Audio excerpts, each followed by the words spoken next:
제목 태왕의 부활, 그림자 속의 심판. 1장 비극의 전조 혹은 은폐된 진실. 잿빛 새벽 도심을 잠식한 거대한 콘크리트 숲 속에서 날카로운 비명소리가 터져나왔다. 그날 아침 육중한 철근들이 맞닿아 일으키던 마찰음, 포크레인의 굉음, 그리고 이름 없는 사람들의 거친 숨소리는 영원히 침묵했다. 누군가는 절규했고 누군가는 경악에 입을 다물었다. 세상은 평소와 다름없이 흘러갔지만 서가람의 평범했던 일상은 그날 아침 한순간에 산산이 조각날 조짐을 보였다. 한 점의 작은 파문이 고요했던 호수의 균열을 일으키듯 감출 수 없는 비극의 서막이 조용히 펼쳐지고 있었다. 새벽녘 고단한 잠에서 깨어 막 아침 식사를 준비하던 서가람의 휴대폰이 미친 듯이 울렸다. 발신자는 현장 반장이었다. 아직 덜 깬 정신으로 액정을 들여다본 서가람의 얼굴에서 핏기가 가셨다. 단 3마디, 박 반장 사고, 병원, 빨리. 그 말은 한여름의 떼약볕처럼 뜨겁게, 그러나 등골을 오싹하게 식히는 차가운 얼음처럼 그의 온몸을 덮쳐왔다. 박동수 반장, 44. 그와 동갑인 아내, 그리고 아직 초등학생인 어린 딸과 함께 늘 웃음꽃 피우던 이 시대의 평범한 가장. 늘 땀 흘려 일하며 우리 딸내미 시집갈 때까지는 이 망할 놈의 현장 계속 다녀야지. 하며 너털웃음을 짓던 박 반장이었다. 불과 하루 전만 해도 점심에 뭐 먹을지 고민하며 농담을 주고받았던 그였다. 사고. 박 반장이 그의 머릿속은 온갖 불길한 상상으로 가득 찼다. 덜그럭거리는 현장 엘리베이터의 낡은 문, 미끄러운 발판, 날카로운 철근들, 그리고 아찔한 높이의 구조물들. 늘 위험과 마주하는 곳에서 일하는 사람들이었기에 사고라는 단어는 익숙했다. 하지만 박 반장은 웬만한 잔뼈 굵은 현장 베테랑보다도 조심성 많고 꼼꼼한 사람이었다. 사소한 안전 수칙 하나라도 어기는 법이 없었고 오히려 동료들에게 잔소리를 해가며 위험을 막으려 애썼던 그였다. 그런 그에게 어떤 사고가 일어날 수 있단 말인가. 덜덜 떨리는 손으로 옷을 대충 걸쳐 입고 서둘러 집을 나섰다. 평소 같으면 천천히 걸었을 출근길이었지만 지금 그의 발걸음은 마치 쫓기는 사람처럼 위태롭게 내달렸다. 쿵쾅거리는 심장이 귓가에 폭풍처럼 울렸다. 제발 아무 일 없기를, 큰 부상이 아니기를. 가늘게 떠오른 희망의 실오라기조차 곧 끊어질 듯 위태로워 보였다.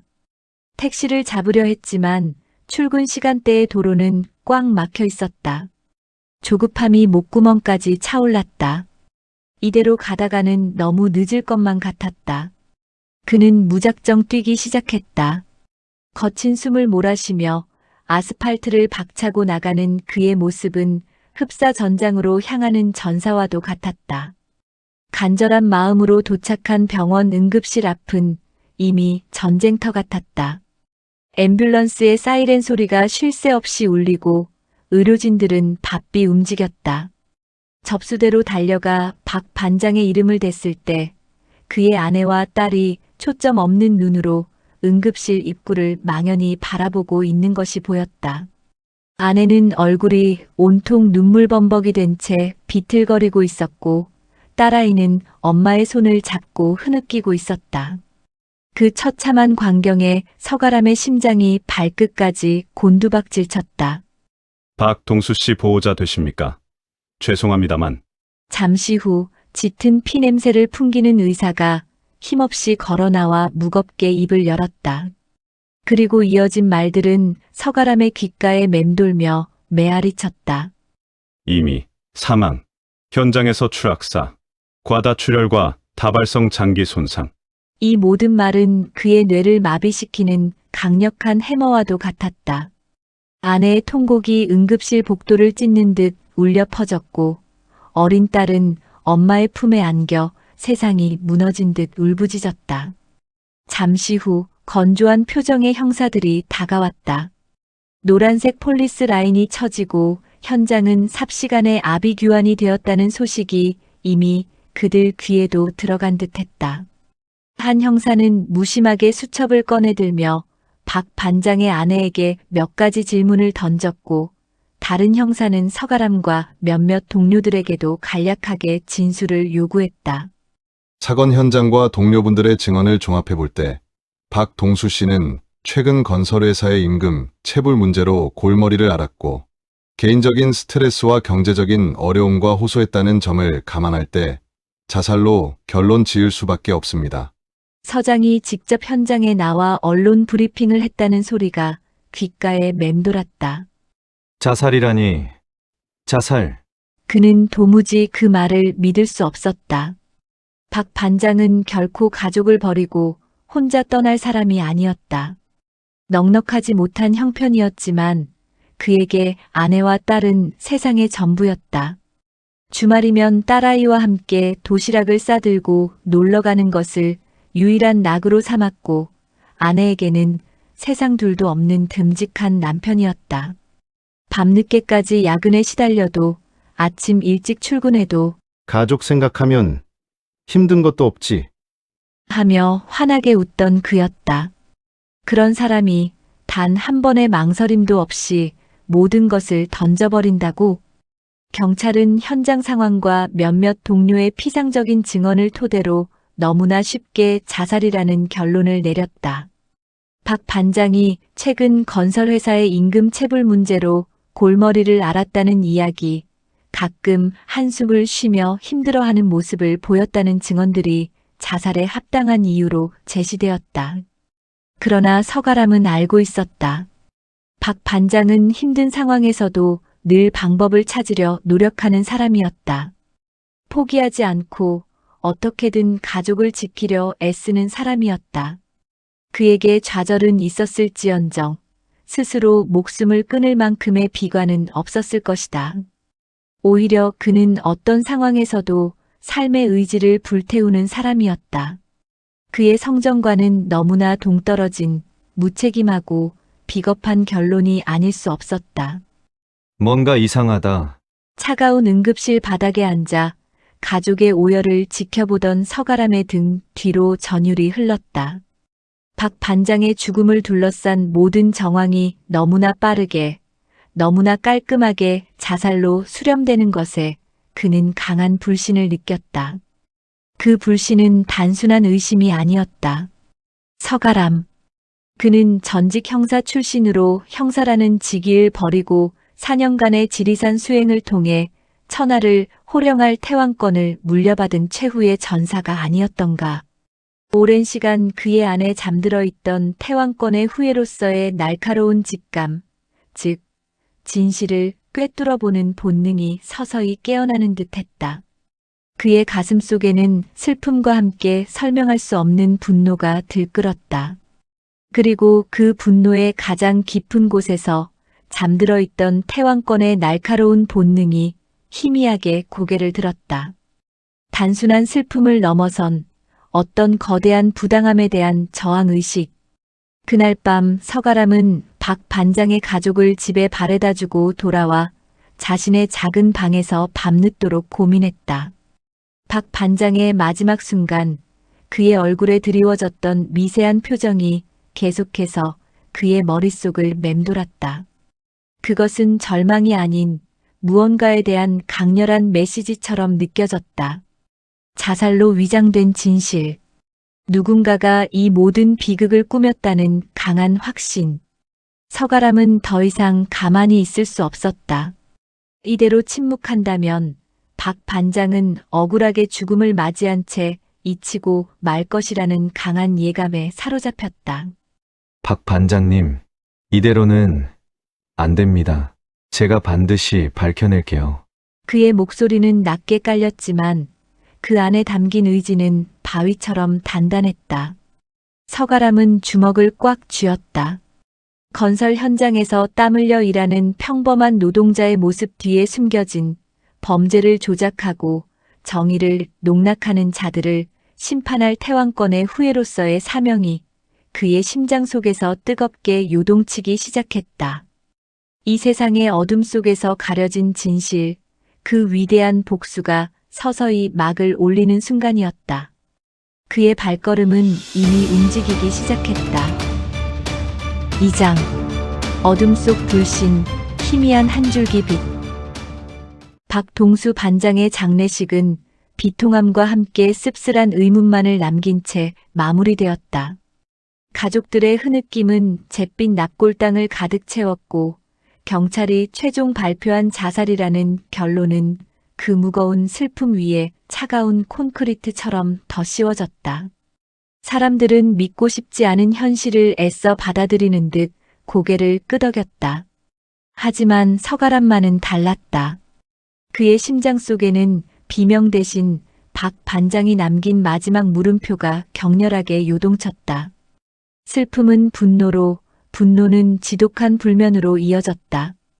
그의 밤은 길고 불안했고 무엇보다 고통스러웠다. 며칠 밤낮을 뒤척이며 서가람은 잠 못 이루는 침대 위에서 박 반장의 얼굴을 떠올렸다. 해맑게 웃던 얼굴, 힘든 현장에서도 긍정을 잃지 않던 눈빛, 퇴근길 딸아이에게 사줄 장난감을 고민하던 소박한 뒷모습. 박 반장은 결코 죽음을 선택할 나약한 사람이 아니었다. 오히려 그는 끈질기게 삶의 무게와 싸우며 가족을 지켜나가던 강인한 영혼이었다. 서가람은 확신했다. 박 반장은 자살한 것이 아니라 살해당한 것이다. 그것도 아주 교묘하게, 그리고 치밀하게 계획된 방식으로. 이 불길한 직감은 단순한 심증이 아니라 오랜 시간 그의 몸속에 잠들어 있던 태왕권의 예민한 감각이 울리는 경고음이었다.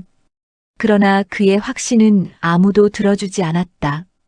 경찰은 이미 수사를 종결했고 현장 동료들은 사고 이후의 불안감과 생계 걱정에 쉬쉬하는 분위기였다. 건설회사는 짐짓 엄숙한 표정으로 조의를 표했지만 그 안에는 싸늘한 비웃음이 서려 있는 듯했다. 홀로 이 거대한 의혹의 짐을 짊어진 서가람은 깊은 절망감에 휩싸였다. 하지만 그는 포기할 수 없었다. 박 반장의 억울한 죽음을 외면하는 것은 태왕권의 후예로서 수천 년간 내려온 그의 피에 흐르는 정의를 거스르는 일이었다. 정의를 구현하고 약자를 수호해야 한다는 그의 본능이 잠에서 깨어나 격렬하게 꿈틀거렸다. 도저히 혼자서는 안 될 일임을 깨달은 서가람의 머릿속에 한 사람이 떠올랐다. 김민준. 그의 고향 친구이자 현재는 경찰서의 베테랑 형사. 어릴 적부터 남다른 정의감과 냉철한 판단력을 지녔던 친구였다.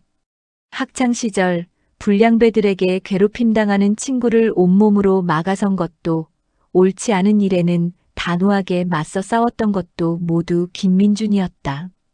그리고 그 옆에는 언제나 서가람이 있었다. 서로의 가장 깊은 곳을 들여다볼 수 있는 영혼의 동반자 같은 친구이자 서로에게 가장 큰 힘이 되어주었던 존재였다. 망설임 끝에 김민준에게 전화를 걸었다. 수화기 너머에서 들려오는 민준의 목소리는 여전히 담담하고 차분했다. 간략하게 안부를 묻는 김민준에게 서가람은 애둘러 말하지 않고 본론을 꺼냈다. 민준아, 박 반장 사건 말이야. 아무래도 이상해. 수화기 너머로 짧은 침묵이 흘렀다. 경찰에서 이미 자살로 결론 난 사건이야. 내가 오해하는 부분이 있을 수도 있고.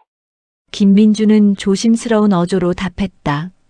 그는 현직 경찰로서 사건의 공정성과 절차를 누구보다 중시하는 사람이었다.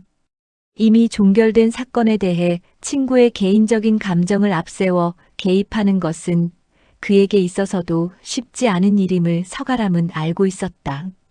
아니, 오해가 아니야. 박 반장님은 절대 자살할 사람이 아니었어. 내가 가장 가까이서 본 사람인데 그 사람의 눈빛에서, 행동에서 단 한순간도 삶을 포기할 기미를 보이지 않았어. 서가람의 목소리는 흥분으로 가늘게 떨렸다. 그 사람은 정말 가족밖에 모르는 사람이었어. 밤늦게까지 야근에 시달려도, 아침 일찍 출근해도 가족 생각하면 힘든 것도 없지 하며 환하게 웃던 사람인데, 그런 사람이 갑자기 아무 말도 없이 죽음을 선택했다? 난 절대 납득할 수 없어. 그의 말에는 박 반장에 대한 깊은 존경과 안타까움, 그리고 진실을 향한 굳건한 믿음이 담겨 있었다. 서가람은 차마 살해당했다는 단어는 입 밖으로 내지 못했다. 아직은 명확한 증거가 없었기에 그의 주장은 단순한 의심으로 치부될 것을 알았기 때문이다. 김민주는 한숨을 쉬며 서가람의 말을 들었다. 오랜 친구의 절실한 호소에 그의 마음도 흔들리는 듯했다. 민준의 머릿속에는 당시 사건 보고서의 내용이 스쳐 지나갔다. 분명 자살로 종결된 사건이었지만 서가람의 말대로 박동수라는 인물 자체만 놓고 보면 자살 동기가 턱없이 부족하다는 것을 본인도 어렴풋이 느끼고 있었다. 경찰 입장에서는 현장 감식 결과, 유서 비슷한 쪽지, 그리고 주변인의 피상적인 증언까지 고려해서 내린 결론이야. 뒤집으려면 확실한 증거가 필요해. 증거? 그래, 증거가 필요해. 근데 그 증거가 숨겨져 있다면, 조작되었다면 우리는 그걸 파헤쳐야 해. 민준아, 비공식적으로라도 좋으니 나를 좀 도와줘. 내 직감이 말하고 있어. 이건 살인일지도 몰라. 서가람은 친구에게 매달리듯 애원했다. 그의 목소리에는 박 반장의 억울함을 풀어주고자 하는 절박함과 간절함이 가득했다. 깊은 고민 끝에 김민주는 조용히 입을 열었다. 정식으로 움직이는 건 불가능해. 잘못하면 내 직위도 위험해질 수 있어. 하지만 내 말도 일리가 없는 건 아니야. 나도 사건이 너무 빨리 종결되었다고 생각하고는 있었어. 서가람, 대신 조건이 있어. 김민주는 신중하게 말을 이었다. 너는 절대로 공식 수사에 개입해서는 안 돼. 모든 정보는 내가 알아서 찾아볼게. 그리고 너는 섣부른 행동으로 위험을 자초하지 마. 내가 시키는 대로만 움직여줘. 서가람은 고개를 끄덕였다. 그의 얼굴에 비로소 한 줄기 희망의 빛이 스치는 듯했다. 오랜 시간 홀로 짊어졌던 짐을 친구와 나눌 수 있다는 안도감과 함께 드디어 진실에 한 발짝 다가설 수 있다는 기대감이 밀려왔다. 다음 날 김민주는 약속대로 움직이기 시작했다. 경찰 내부망을 통해 박 반장 사건의 보고서를 다시 훑어보고 당시 현장 조사에 참여했던 동료 형사들에게 은근히 사건 당시의 상황을 재차 물었다. 겉으로는 일상적인 대화처럼 보였지만 김민준의 눈은 날카롭게 번득이며 작은 단서 하나라도 놓치지 않으려 애썼다. 사건 당시 보고서에는 빠진 부분이 없는지, 혹은 중요하다고 생각되지 않아 기록되지 않은 부분은 없는지 그의 내리는 바쁘게 움직였다. 첫 번째 단서는 의외로 쉽게, 그러나 의미심장하게 찾아왔다. 당시 사건을 담당했던 수사팀 내부 보고서의 첨부 파일 목록에 현장 CCTV 일부 파일 삭제 라는 문구가 스쳐 지나간 것이다. 물론 그 옆에는 기술적 오류로 인한 복구 불가 라는 설명이 붙어 있었지만 김민준의 직감은 예사롭지 않음을 느꼈다.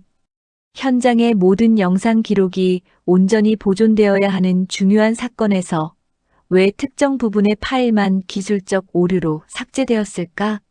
그는 그 질문에 스스로 답을 찾으려 했다. 가람아, CCTV 기록 중에 일부가 사라졌다는 내용이 있어. 기술적 오류라고는 하지만 좀 찜찜해. 김민준의 목소리는 전보다 훨씬 진지하고 낮았다. 그는 서가람에게 발견한 사실을 조심스럽게 전달했다. 사라진 부분이 박 반장님이 추락하기 직전 혹은 직후의 중요한 순간일 가능성이 높아. 이걸 어떻게 해볼까? 김민준의 말에 서가람의 심장이 다시 한번 격렬하게 요동쳤다. 그의 직감이 틀리지 않았다는 증거였다. 누군가가 의도적으로 흔적을 지우려 한 것이다. 이것은 단순한 기술적 오류가 아닌 은폐된 진실의 서막이었다. 사라진 부분. 무슨 수단을 써서라도 되살려내야 해. 서가람의 눈빛은 강렬하게 타올랐다. 그의 내부에서 깨어나고 있던 예민한 감각은 단순한 기술적 오류 뒤에 숨겨진 악의적인 의도를 감지하고 있었다. 그들의 작은 움직임 하나하나가 거대한 그림자의 꼬리를 잡는 중요한 실마리가 될 터였다. 이젠 돌이킬 수 없다. 친구의 도움을 받아 서가람은 박 반장의 억울함을 풀기 위한 거대한 싸움을 시작할 준비를 마쳤다. 어둠 속에 숨겨진 진실을 파헤치고 정의를 다시 세우기 위한 서가람과 김민준의 위험한 동행이 지금 막 시작되려 하고 있었다. 그들 앞에는 상상 이상의 거대한 벽이 기다리고 있을 테지만 태왕권의 후예인 서가람은 결코 물러서지 않을 것이다.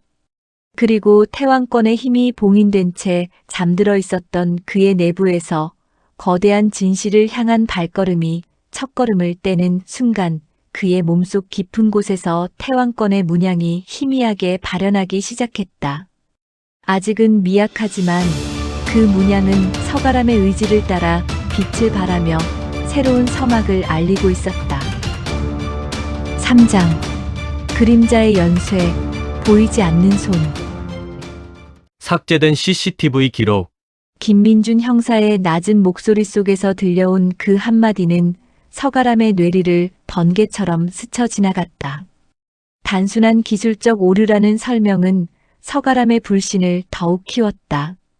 박 반장의 죽음이 결코 우연이 아니라는, 누군가에 의해 치밀하게 조작되고 은폐되고 있다는 강력한 증거였다. 서가람의 심장 박동은 태왕권의 맥박과 함께 더욱 격렬해졌다.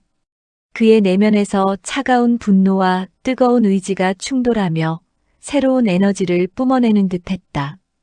민준아, 사라진 파일. 무슨 수를 써서라도 되찾아야 해. 그걸 복구해야만 진실을 밝힐 수 있어. 서가람의 눈빛은 밤하늘의 별처럼 강렬하게 타올랐다. 그의 목소리는 차분했지만 그 안에는 끓어오르는 용암 같은 단단함이 서려 있었다. 김민주는 그런 친구의 눈을 보며 비장한 결의를 읽었다. 쉽지 않을 거야. 가람아. 삭제된 파일은 일반적인 방법으로는 복구가 어렵고, 만약 누군가 의도적으로 지웠다면 전문적인 디지털 포렌식 기술이 필요해. 게다가 이 사건은 이미 종결됐기 때문에 내가 정식으로 의뢰하기는 더더욱 힘들어. 김민주는 난감한 표정을 지었다. 그는 현직 경찰로서 할 수 있는 최대한의 선에서 움직이고 있었지만 비공식적인 조사는 늘 한계에 부딪히기 마련이었다. 그러나 서가람은 포기하지 않았다. 그럼 혹시 다른 방법은 없을까? CCTV가 어디에 설치됐는지, 관리하는 곳은 어딘지 같은 정보라도. 서가람은 현장 경험을 바탕으로 질문을 던졌다. 건설 현장의 CCTV는 보통 보안팀에서 관리하며 저장 장치 또한 일반 사무실이 아닌 특정 구역에 보관되는 경우가 많았다. 김민주는 다시 한번 내부 자료를 샅샅이 뒤졌다. 합법적인 경로로 접근할 수 있는 모든 정보를 조합하고 분석했다. 며칠 밤낮을 세워가며 박 반장의 사건 파일뿐만 아니라 그 건설회사와 관련된 모든 경찰 기록들을 파헤쳤다. 서가람은 옆에서 김민준의 지친 어깨를 말없이 두드려주며 함께 밤을 지새웠다. 그의 시선은 책상 위로 펼쳐진 수많은 서류와 보고서 위를 훑었다. 문득 김민준이 손가락으로 가리킨 한 지점에서 서가람의 시선이 멈췄다. 자체 보안 시스템이라는 문구였다. 이 회사는 외부 보안 시스템이 아니라 자체 보안팀을 운영하고 있어. 그리고 그 보안 서버는 공사장 본부 건물의 지하 통제실에 있다고 되어 있네. 김민준이 작은 탄식을 내뱉으며 말했다. 자체 시스템이라면 외부 개입을 막기 위해 철저하게 관리될 거야. 더 접근하기 어렵다는 뜻이지. 하지만 서가람의 눈빛은 오히려 더욱 날카로워졌다. 자체 보안 시스템이라 어쩌면 기회가 될 수도 있어. 서가람은 현장 노동자로서의 경험과 과거 형사 출신으로서의 감각을 떠올렸다. 폐쇄적인 시스템은 역으로 내부 사정에 밝은 자들에게는 허점이 될 수도 있었다. CCTV 영상 복구가 어렵다는 사실에 직면하자 서가람과 김민주는 다른 가능성들을 모색하기 시작했다. 두 사람의 조사는 암암리에 다른 방향으로 흘러갔다. 김민주는 자신의 경찰 인맥을 동원해 은밀하게 건설회사와 얽힌 과거 사건들을 조사했고, 서가람은 현장에 남아 과거 박 반장과 함께 일했던 동료들에게 접근하며 미세한 변화나 소문들을 캐기 시작했다. 그 과정에서 김민주는 소름 돋는 패턴을 발견했다. 바로 동일한 건설 현장에서 발생했던 또 다른 죽음들이었다. 가람아, 이거 좀 봐. 김민주는 밤늦게 서가람을 불러내 자신의 노트북 화면을 보여주었다. 화면에는 엑셀 파일 형태로 정리된 리스트가 떠 있었다. 박 반장이 사망한 그 건설회사의 이름 옆에 지난 5년간 4명의 현장 노동자들이 자살 또는 추락사로 사망했다는 기록들이었다.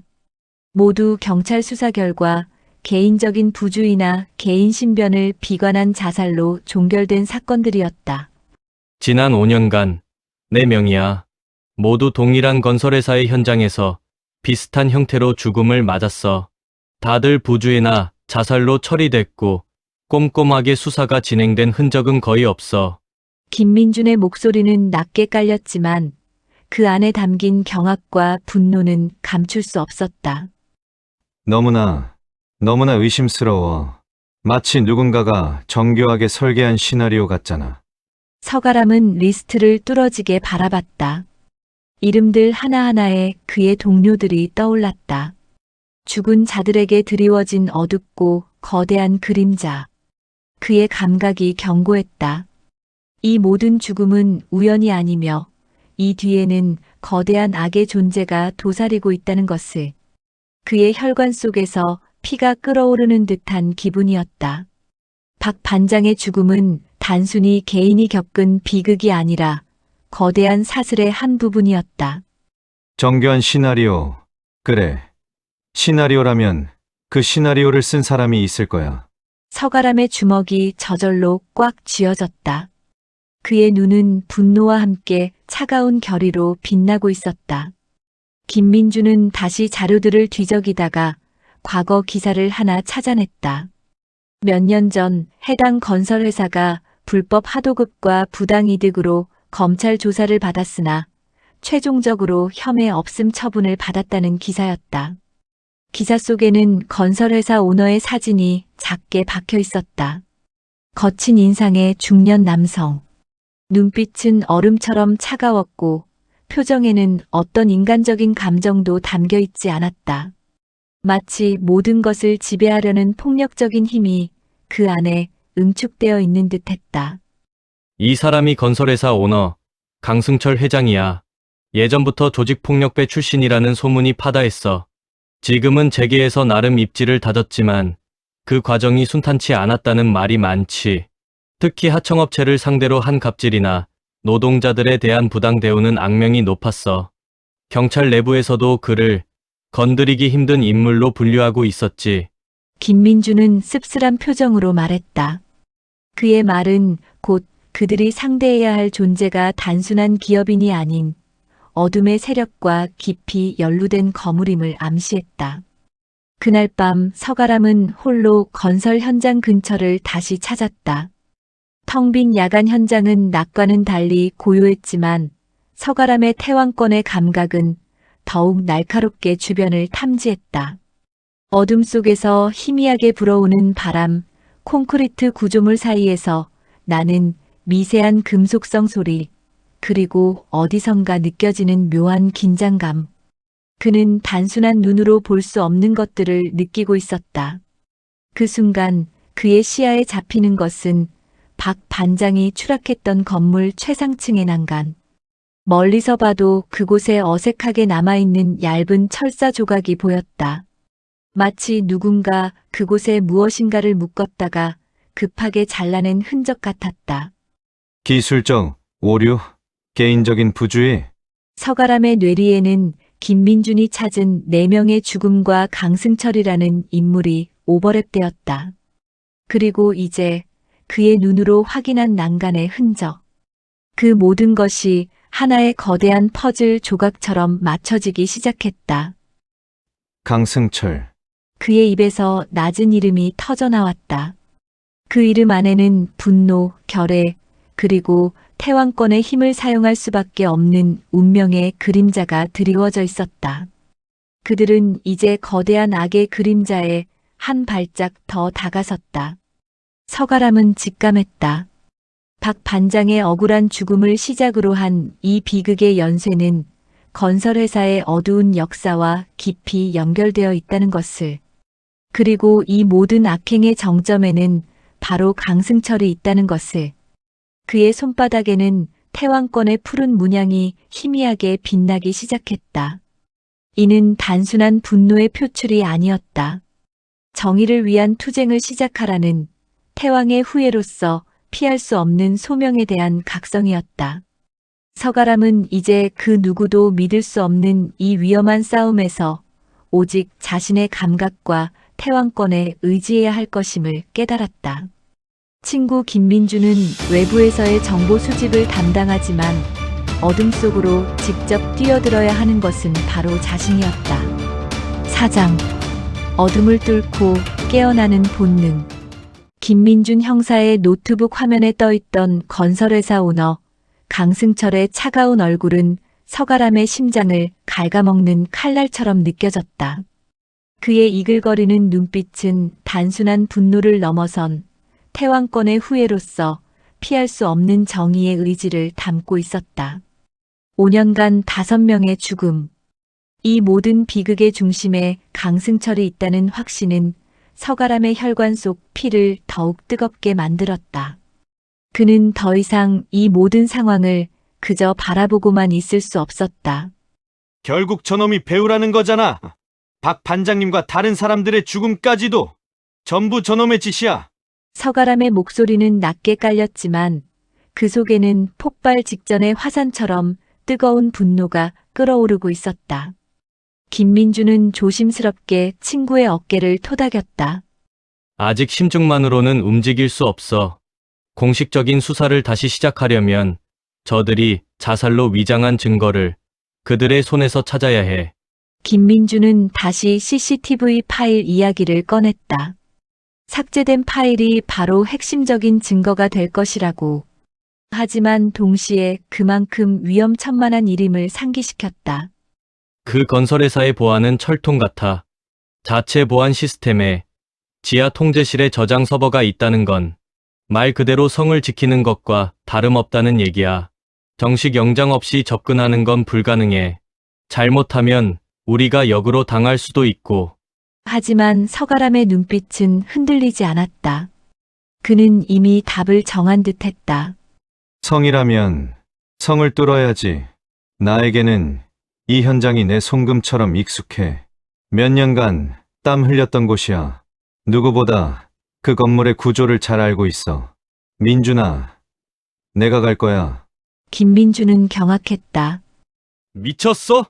정식 수사관도 아니고 내가 혼자 침투하겠다는 거야? 그거 범죄야. 들키면 너 진짜 깜방 신세 지는 수가 있어? 김민주는 친구의 무모한 결정을 막으려 애썼지만 서가람의 결심은 단호했다. 깜방 신세. 박 반장님은 억울한 누명 쓴 채 땅에 묻혔어. 다른 분들도 마찬가지고. 이대로 가만히 있으면 그들의 억울한 죽음은 영원히 잊혀질 거야. 그게 더 무서워. 서가람은 자리에서 일어섰다.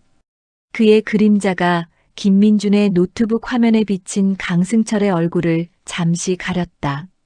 내가 외부에서 할 수 있는 모든 정보를 나에게 줘. 보안팀의 순찰 시간, 근무 인원, 내부 구조도 뭐든 좋아. 그리고 나에게 무전기 하나만 준비해줘. 만약 예상치 못한 상황이 발생하면 그때는 내가 밖에서 도와줘야 해. 결국 김민주는 서가람의 결의를 꺾을 수 없었다. 친구의 눈에서 박 반장의 억울함을 풀어주고자 하는 뜨거운 열정과 평소에는 보지 못했던 비범한 결단력을 읽었기 때문이었다. 그는 조용히 고개를 끄덕였다. 알았어. 하지만 내게 약속 하나만 해줘. 무슨 일이 있어도 너는 절대로 다쳐서는 안 돼. 내가 할 수 있는 모든 정보를 줄 테니까 절대로 섣부른 짓은 하지 마. 그날 밤 김민주는 내부 자료를 통해 건설 현장의 최신 보안 시스템 정보와 야간 순찰 경로, 인원 배치도를 서가람에게 넘겨주었다. 서가람은 마치 고대 전술 지도라도 분석하듯 현장 도면 위에 동선을 꼼꼼하게 표시하며 침투 경로를 머릿속으로 그려나갔다. 그의 눈빛은 어느 때보다 예리하게 빛났다. 그리고 그의 손바닥에는 이제는 제법 선명해진 태왕권의 푸른 문양이 희미하게 발현하고 있었다. 새까만 어둠이 내려앉은 심야. 도심의 불빛은 멀리서 점점이 빛났지만 건설 현장은 거대한 침묵 속에 잠겨 있었다. 오직 경비 초소의 흐릿한 불빛만이 현장의 외로움을 더할 뿐이었다. 서가람은 그림자처럼 현장 주변에 잠입했다. 늘 땀 흘리던 익숙한 공간이었지만 지금은 그에게 마치 미지의 요새처럼 느껴졌다. 손에 쥔 무전기를 통해 김민준의 낮은 목소리가 흘러나왔다. 지금 A구역 순찰 인원 이동 중. 3분 후 B구역 진입. 알았어! 서가람은 도면 위에 표시된 순찰 경로를 머릿속으로 다시 한번 시뮬레이션했다. 그의 눈은 어둠 속에서도 미세한 움직임을 감지했고 귀는 멀리서 들려오는 발소리의 미세한 차이까지 구분해냈다. 이것은 태왕권이 그에게 부여한 특별한 감각이었다. 철저하게 계산된 움직임으로 서가람은 경비 인원의 사각지대를 파고들었다. 높은 울타리를 마치 아무렇지 않게 뛰어넘었고 곳곳에 설치된 센서들을 귀신같이 피해갔다. CCTV 카메라의 불빛이 그를 스쳐 지나갔지만 이미 서가람은 그 카메라의 시야 밖으로 완벽하게 사라진 뒤였다. 마치 어둠 그 자체가 된 듯 그의 존재는 누구에게도 감지되지 않았다. 그의 몸은 오랜 단련으로 다져진 육체와 태왕권의 유연함이 더해져 놀라운 민첩성을 보였다. 목표는 지하 통제실이었다. 가장 중요한 보안 시설이기에 출입은 삼엄했다. 강철 문 너머로 희미하게 들려오는 인기척. 경비원 2명이 교대 시간까지 통제실 앞에서 이야기를 나누고 있었다. 김민준의 무전이 다시 들려왔다. 현재 통제실 경비 2명. 15분 후 교대. 서가람은 15분을 기다릴 여유가 없었다. 더 지체하면 김민준에게도 자신에게도 위험이 커질 터였다. 그는 심호흡을 한 번 하고 눈빛을 번뜩였다. 그의 오른손바닥에서 태왕권의 푸른 문양이 마치 숨쉬듯 선명해졌다. 따뜻하면서도 강력한 기운이 손끝으로 집중되는 것이 느껴졌다. 그는 벽에 바짝 몸을 붙여 경비원들에게 다가섰다. 발소리조차 들리지 않는 그의 움직임은 그림자 그 자체였다. 야, 김 과장 오늘 완전 승질 부리더라. 어제 또 회장님한테 깨졌대. 한 경비원이 투덜거리는 순간 서가람의 움직임이 시작됐다. 그는 마치 순간 이동이라도 한 듯 두 경비원의 뒤편에 동시에 접근했다. 먼저 한 경비원의 목덜미를 부드럽게 감싸쥐었다. 상대는 비명조차 지르지 못하고 서가람의 팔 힘에 의해 저항 없이 끌려갔다. 동시에 다른 경비원의 뒤통수를 태왕권이 발현된 오른손바닥으로 가볍게 밀었다. 쿵 하는 소리와 함께 그의 머리가 다른 경비원의 뒤통수와 충돌했다. 고통에 비명을 지르려던 두 경비원은 순간적으로 정신을 잃고 맥없이 쓰러졌다. 통쾌하면서도 신속한 제압이었다. 단 1초 만에 벌어진 일이었다. 이것이 태왕권의 힘이었다. 무술의 형태를 빌리지 않아도 단지 길을 집중하여 상대의 약점을 정확하게 파고드는 것만으로도 막강한 위력을 발휘할 수 있었다. 그 어떤 소란도 일으키지 않은 채 서가람은 쓰러진 경비원들을 구석으로 옮겨둔 뒤 열쇠를 꺼내 잠겨있던 통제실 문을 열었다. 찰칵 하는 짧은 소리와 함께 굳게 잠겨있던 문이 스르륵 열렸다. 그의 앞면에는 한 방울의 땀도 보이지 않았다. 긴장보다는 비로소 한 발자국 진실에 다가섰다는 확신만이 가득했다. 지하 통제실 안은 짙은 기계음과 함께 수십 대의 모니터가 현장의 모든 곳을 비추고 있었다. 서가람은 침착하게 서버렉으로 다가갔다. 그가 찾는 것은 박 반장이 추락했던 시간대의 CCTV 원본 파일이었다. 파일 목록을 훑어보던 서가람의 시선이 한 곳에 멈췄다. 2025년 12월 15일 현장 CCTV 시구역 원본 삭제 오류. 정확히 박 반장이 사망한 그 날짜, 그리고 그 뒤에 붙은 삭제 오류라는 수상한 파일명. 그는 능숙하게 노트북을 연결하고 김민준이 준비해준 복구 프로그램을 실행시켰다. 복구되는 시간 동안 서가람은 모니터에 비치는 현장 화면들을 무심코 바라봤다. 그리고 그 순간 한 모니터에 비친 영상 속에서 익숙한 얼굴을 발견했다. 바로 박 반장. 하지만 그 옆에 선 다른 인물이 있었다. 덩치가 크고 문신으로 뒤덮인 듯한 남성. 그리고 그들은 깊은 밤 건설 현장에서 무언가 격렬하게 이야기를 나누고 있었다. 영상의 품질은 좋지 않았지만 그들의 모습은 분명 무언가 비밀스러운 거래나 협박이 오가는 듯했다. 서가람의 뇌리를 스치는 생각. 노조, 결성. 그가 알고 있던 박 반장의 최근 행보였다. 복구율이 70%를 넘어설 무렵 통제실 내부의 작은 경고등이 붉게 전멸하기 시작했다. 누군가 비상 통로를 통해 통제실로 접근하고 있다는 알림이었다. 가람아, 비상! 지원 인원이 비상 통로로 통제실로 진입 중이야. 빨리 빠져나와야 해. 김민준의 다급한 목소리가 무전기를 찢을 듯 울렸다. 시간이 촉박했다. 서가람은 복구된 파일이 담긴 USB를 재빨리 뽑아 주머니에 넣었다. 그리고 모니터 화면에 박 반장과 의문의 남성이 대화하는 장면이 찍힌 것을 보고는 무언가를 결심한 듯 미세하게 미소 지었다. 그의 손바닥에서 푸른 문양이 다시 한번 빛났다. 비상 통로에서 묵직한 발소리가 들려왔다. 이제 서가람의 화끈하고 통쾌한 액션이 본격적으로 시작될 시간이었다. 그는 자신의 존재를 드러내기 시작했다. 어둠 속에서 진실을 찾기 위한 싸움이 이제 더 이상 숨겨진 채로 이루어질 수 없다는 것을 직감했다.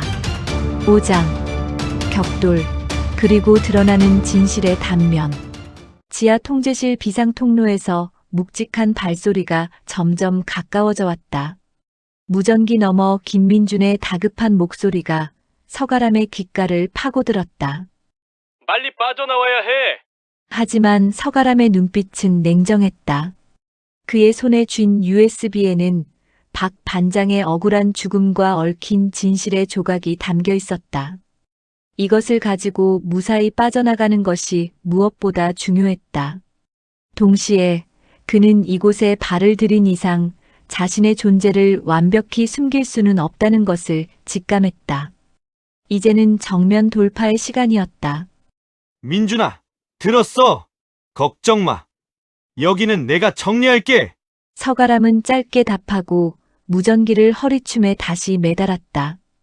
곧이어 통제실 문이 거칠게 열리고 4~5명의 건장한 남자들이 들이닥쳤다. 그들은 하나같이 시커먼 점퍼 차림에 험악한 인상을 하고 있었고 그 중에는 강승철 회장의 그림자처럼 움직이는 이른바 해결사들이 분명했다. 그들의 눈은 마치 먹잇감을 발견한 맹수처럼 번득였다. 이봐, 당신 뭐야?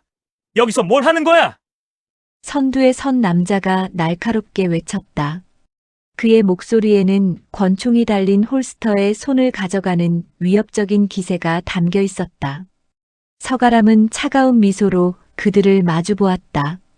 그의 오른 손바닥에서는 태왕권의 푸른 문양이 선명하게 발광하며 은은한 기운을 뿜어냈다. 박동수 반장의 죽음을 파헤치러 왔다. 서가람의 한마디는 통제실 안의 공기를 얼어붙게 만들었다. 남자들의 표정이 일순간 굳어졌다. 그들이 자신들의 목적을 알아챈 듯하자 더 이상 대화는 무의미했다. 건방진 새끼! 그들 중 한 명이 욕설과 함께 주먹을 날렸다. 하지만 서가람의 몸은 이미 짐승처럼 반응했다. 그는 주먹을 가볍게 피하고는 상대의 손목을 움켜쥐었다. 태왕권의 기운을 실은 그의 소나기에 잡힌 순간 남자는 비명도 지르지 못하고 온몸의 신경이 마비되는 듯한 고통에 주저앉았다. 동시에 서가람은 다른 쪽에서 날아드는 발길질을 막아내며 몸을 틀었다. 이어서 다른 남자가 흉기를 휘두르며 덤벼들었지만 서가람의 눈에는 그들의 움직임 하나하나가 느리게 보였다. 그는 날아오는 흉기를 손쉽게 제압하고 이내 상대방의 팔을 역으로 비틀어 제압했다. 악! 하는 짧은 비명과 함께 남자는 맥없이 쓰러졌다. 서가람의 몸은 마치 춤을 추는 듯 유려했지만 그가 움직이는 궤적마다 쓰러지는 그림자들이 속출했다. 이것은 단순한 싸움이 아니었다. 상대를 제압하는 태왕권의 독자적인 기술은 불필요한 힘을 들이지 않고도 상대의 급소를 정확히 노려 무력화시키는 효율적인 방식이었다. 한 명 한 명 쓰러지는 해결사들을 보며 남자들의 눈에는 두려움이 서리기 시작했다. 그들은 평범한 현장 노동자가 아니었다. 이 거대한 조직을 유지하는 그림자 같은 존재들. 하지만 서가람 앞에서는 무기력했다. 마지막 남은 두 명이 서로를 바라보며 동시에 덤벼들었다.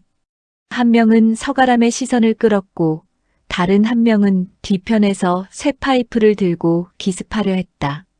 서가람의 등 뒤에서 태왕권의 푸른 기운이 번개처럼 빛났다. 그는 몸을 회전하며 두 사람을 동시에 상대했다. 먼저 눈앞의 남자의 턱을 태왕권의 기운을 담은 손바닥으로 가격하여 제압했다. 이어서 쇠파이프를 휘두르며 달려들던 남자의 팔을 쳐내고 허공에서 몸을 돌려 그의 명치를 무릎으로 강타했다. 억! 하는 짧은 비명과 함께 그는 그대로 통제실 바닥에 고꾸라졌다. 단 1분 남짓, 4~5명의 건장한 해결사들이 서가람의 태왕권 앞에 모두 쓰러져 신음했다. 서가람의 이마에는 땀방울이 맺혔지만 그의 숨결은 여전히 고르게 유지되었다. 이제는 이곳을 빠져나갈 시간이었다. 그는 통제실 안에 쓰러진 사람들을 한번 훑어본 후 비상구 계단을 이용해 지상으로 향했다. 야심한 밤 건설 현장의 불빛은 여전히 멀리서 희미하게 빛났다. 지상으로 올라오자 밤안개 사이로 뿌옇게 피어오르는 비상등의 붉은 불빛이 서가람을 에워쌌다. 사이렌 소리가 멀리서부터 가까워지는 것이 들렸다. 건물 내부에서 벌어진 소란으로 인해 현장 전체가 발칵 뒤집힌 모양이었다. 서가람은 넋을 잃고 서 있을 시간이 없었다. 민준아, 나 무사히 통제실 빠져나왔어. 파일 확보했어. 근데 비상이 걸린 것 같아. 지금 사방이 막혀 있어. 무전기를 통해 그의 낮은 목소리가 흘러나왔다. 젠장, 알았어. 현장 지도를 다시 확인했어. 동쪽 끝 자재 보관 창고 쪽으로 움직여. 그쪽은 아직 인원 배치가 덜 됐을 거야. 대신 거기는 마감 안 된 지하 통로랑 연결되어 있어. 위험할 거야. 김민준의 목소리에는 안도감과 함께 다급함이 섞여 있었다. 알았어. 최대한 빨리 나갈게. 서가람은 현장 도면을 머릿속으로 다시 한번 그려보았다. 동쪽 끝 자재 보관 창고. 그곳은 완성되지 않은 지하 통로와 연결되어 있고 구조물들이 복잡하게 얽혀 있어 사람의 발길이 뜸한 곳이었다. 익숙한 공간이었지만 지금은 그에게 마치 미지의 요새처럼 느껴졌다. 그는 자신의 몸을 그림자 삼아 현장의 복잡한 구조물들을 이용해 마치 야생의 맹수처럼 빠르게 움직였다. 거대한 건물 내부의 미완성된 공간을 따라 이동하는 그의 발걸음은 절도 있고 신속했다. 아직 마감되지 않은 바닥재 사이의 틈새, 어둠 속에 불쑥 솟아난 철근 더미, 그리고 겹겹이 쌓인 목재 팔레트와 벽돌 무더기 사이를 그는 물 흐르듯 유연하게 빠져나갔다. 태왕권의 예민한 감각은 그의 시야를 보조했고 미세한 균열이나 흔들리는 구조물을 미리 감지하게 했다. 몇 번의 코너를 돌자 멀리서 들려오던 순찰대원들의 목소리가 한층 가까워졌다. 서가람은 비어있는 승강기 통로를 따라 허공에 매달린 케이블을 타고 순식간에 몇 층을 내려갔다. 그의 등 뒤에서는 끈질긴 추격전이 이어졌다. 동쪽 끝 자재 보관 창고에 도착하자 예상대로 어둠과 적막만이 감돌고 있었다. 한쪽에 난 문은 낡은 자물쇠로 잠겨 있었으나 서가람의 발차기에는 무용지물이었다. 덜컹거리는 소리와 함께 문이 열리자 코끝을 찌르는 퀴퀴한 곰팡이 냄새가 진동하는 어둡고 비좁은 지하 통로가 드러났다. 이곳은 예전에 폐기물 운반용으로 쓰였던 낡고 위험한 통로였다. 천장에서 물이 뚝뚝 떨어지고 바닥에는 물웅덩이가 고여 있었다. 발목까지 차오르는 진흙탕을 헤치며 그는 어둠 속으로 몸을 던졌다. 어두운 통로를 다 지날 무렵 예상치 못한 상대를 만났다. 창고 관리인처럼 보이는 험상궂은 남자가 손전등을 들고 통로 저편에서 걸어오고 있었다. 상대방 역시 놀란 듯 잠시 멈칫했지만 이내 서가람을 발견하고 공격적인 태세를 취했다. 어이, 넌 뭐야? 어디서 기어들어왔어? 관리인은 몽둥이를 휘두르며 위협적으로 다가왔다. 서가람은 망설이지 않았다. 좁은 통로 안에서 그의 태왕권은 더욱 위력을 발휘했다. 그는 상대방의 공격을 가볍게 피하며 몽둥이를 빼앗아 들었다. 몽둥이가 관리인의 소나기에서 벗어나 허공을 가르는 순간 서가람의 발차기가 정확히 그의 복부를 강타했다. 컥! 소리와 함께 관리인은 그대로 벽에 부딪히며 쓰러졌다. 통쾌하면서도 신속한 제압이었다. 통로를 빠져나와 낡은 철문 하나를 더 지나자 바깥 공기가 폐부를 시원하게 훑고 지나갔다. 이곳은 현장 외부와 연결된 인적이 드문 뒷골목이었다.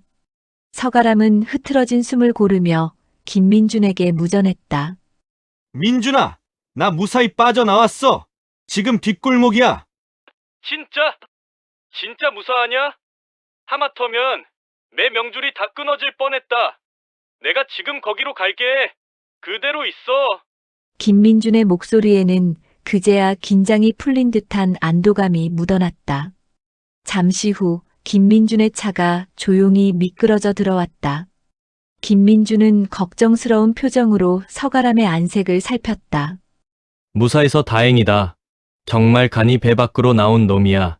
너 김민준의 투박한 걱정에 서가람은 씩 웃었다. 그리고 주머니에서 USB를 꺼내 김민준에게 건넸다. 자, 이게 내가 그토록 원하던 증거야.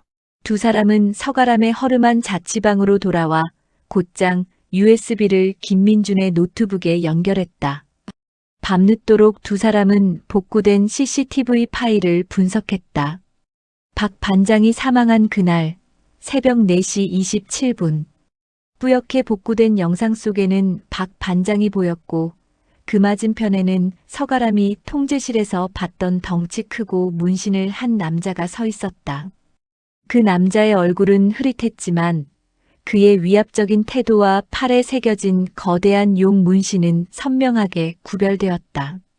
이봐, 박 반장. 회사에서 시키는 대로 조용히 해. 안 그러면 가족까지 위험해져.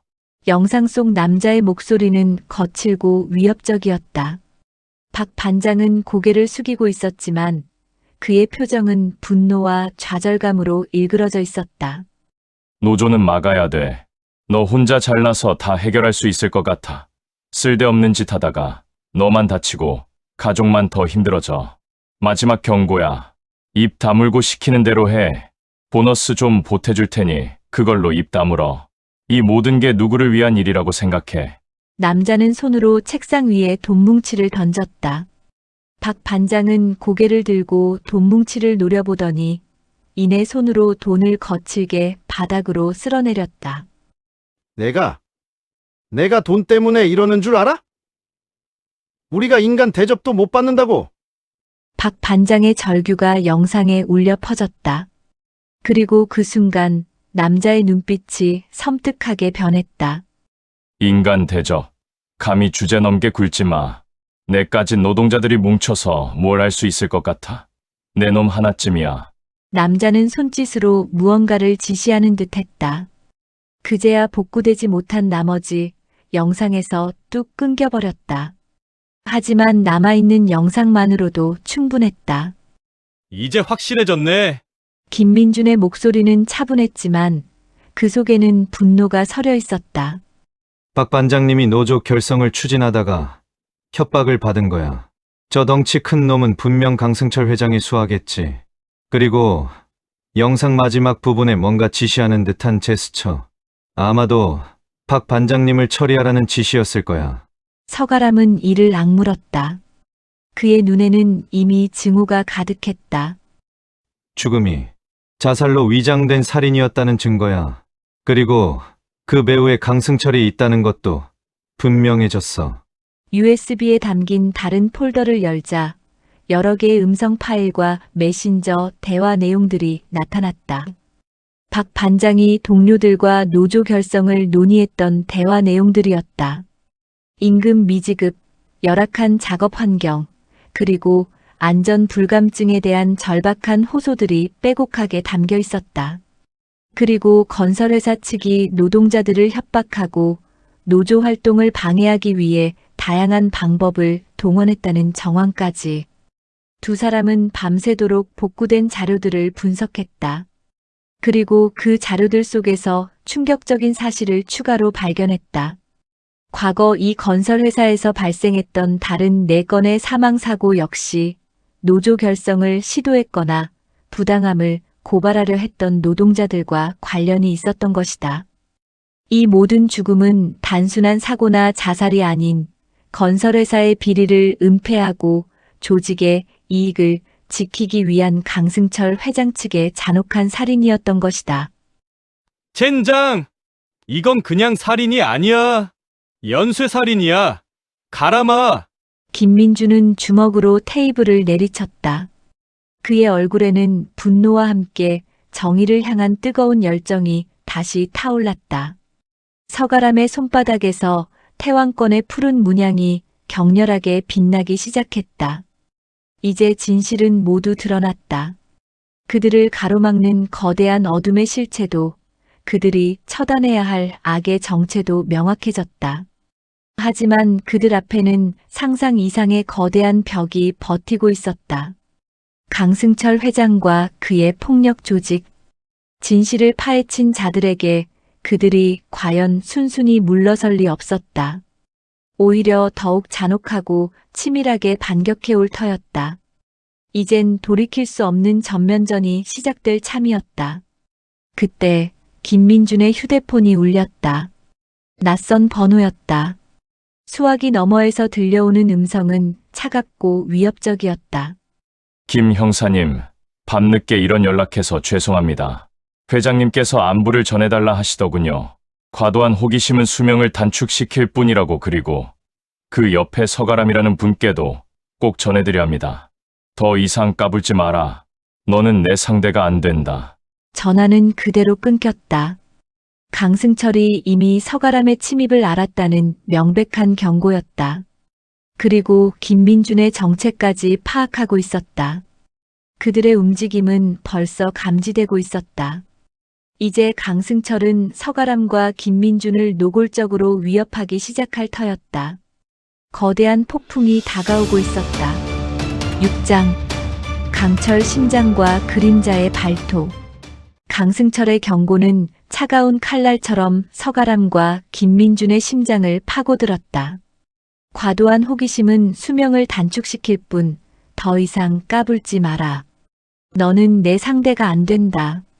그들의 모든 움직임을 꿰뚫고 있다는 오만하고 섬뜩한 메시지는 단순한 협박을 넘어 보이지 않는 거대한 권력의 위압감을 고스란히 담고 있었다. 김민준의 얼굴은 굳어졌고 서가람의 눈에는 차가운 결의가 번뜩였다.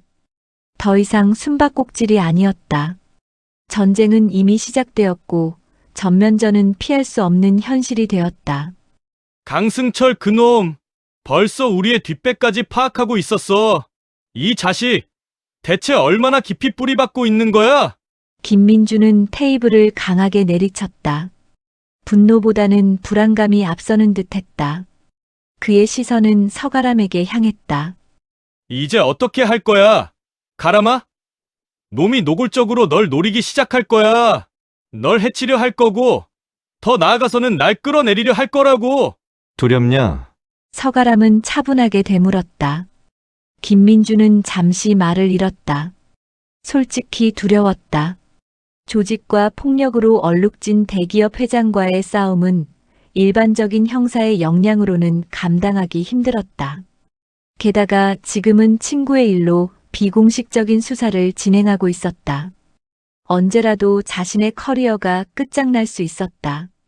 솔직히 두렵지 않다고 하면 거짓말이겠지. 하지만 나는 이미 여기까지 왔어. 너에게 이 USB를 받았을 때부터 나는 더 이상 단순한 경찰이 아니야. 박 반장님의 억울함, 그리고 강 회장이 벌인 잔혹한 연쇄 살인을 파헤쳐야 한다는 신념이 두려움을 압도하고 있어. 김민준의 눈은 흔들림 없이 서가람을 바라봤다. 그의 말에는 동료에 대한 비장한 결의가 담겨 있었다. 그럼 걱정 마. 내 명줄은 내가 지킨다. 저 놈들 내가 더 까불게 만들어줄게. 서가람은 강승철의 경고를 조롱하듯 되받아쳤다. 그의 오른 손바닥에서는 태왕권의 푸른 문양이 서서히 윤곽을 드러냈다. 이미 그의 육체는 다음 싸움을 위한 준비를 마치고 있었다. 두 사람은 곧바로 다음 전략을 논의했다. 김민준은 USB에 담긴 모든 자료를 안전한 곳에 백업하고 자신이 아는 가장 신뢰할 수 있는 상위 기관의 검사에게 익명으로 정보를 전달하는 방법을 모색하기로 했다. 공식 수사로 전환시키기 위해서는 강승철의 영향력 밖에서 움직이는 것이 중요하다고 판단했다. 나는 내부에서 놈을 흔들 거야. 하지만 내 몫이 훨씬 중요해. 가람아. 놈이 움직이려 할 때 놈의 숨통을 조여야 해. 알았어. 내 역할은 늘 그랬듯. 진실을 가리는 어둠을 걷어내는 거야. 그리고 놈들에게는 태왕의 힘을 똑똑히 보여줄 차례고. 서가람의 눈빛은 불꽃처럼 타올랐다. 그날 밤, 서가람은 자취방에 틀어박혀 있었다. 김민준은 일단 각자 몸을 숨기자고 했지만 서가람은 그렇게 할 수 없었다. 숨는 것은 강승철의 의도대로 움직이는 것이나 다름없다고 생각했다. 그는 평소처럼 식사를 하고 현장에서 사용하던 장비들을 점검하며 시간을 보냈다. 어둠이 완전히 짙어지고 도시가 깊은 잠에 빠져들 무렵 서가람의 태왕권이 울렸다. 집 밖 어둠 속에 숨어있는 인기척이 느껴졌다. 한두 명이 아니었다. 서너 명, 아니 5명 이상이었다. 강승철이 보낸 사냥개들이 마침내 움직이기 시작한 것이다. 쿵, 쿵, 쿵. 발소리는 들리지 않았지만 서가람의 내부에는 놈들의 접근이 감지되었다. 평범한 눈에는 보이지 않지만 서가람의 눈에는 사방에 깔린 기운의 흐름이 보였다. 그의 예리한 감각은 외부 침입자들의 위치와 숫자를 정확하게 파악하고 있었다. 그들은 집 주변을 완전히 에워싼 듯했다. 서가람은 비장한 미소를 지었다. 어서 와라. 강승철의 개들아. 내가 환영해 줄 테니. 별다른 준비 없이 그는 자신의 옷차림 그대로 현관문 쪽으로 다가섰다. 이미 문 밖에서 철제 뭉치가 부딪히는 소리, 사람들의 낮은 웅얼거림이 희미하게 들려오고 있었다. 이내 쾅 하는 굉음과 함께 현관문이 찢어질 듯 울렸다. 문이 부서지기 직전 서가람은 태왕권의 길을 집중하여 문에 기대어 서 있던 한 남자의 명치를 정확히 강타했다. 문이 부서짐과 동시에 놈은 그대로 집 안으로 고꾸라졌다. 문이 완전히 부서지자 5명의 건장한 남자들이 새 파이프와 강목을 든 채 좁은 현관을 메웠다. 이런 개자식! 놈들의 눈에는 살기가 등등했다. 하지만 서가람은 그들을 비웃는 듯한 눈빛으로 바라보았다.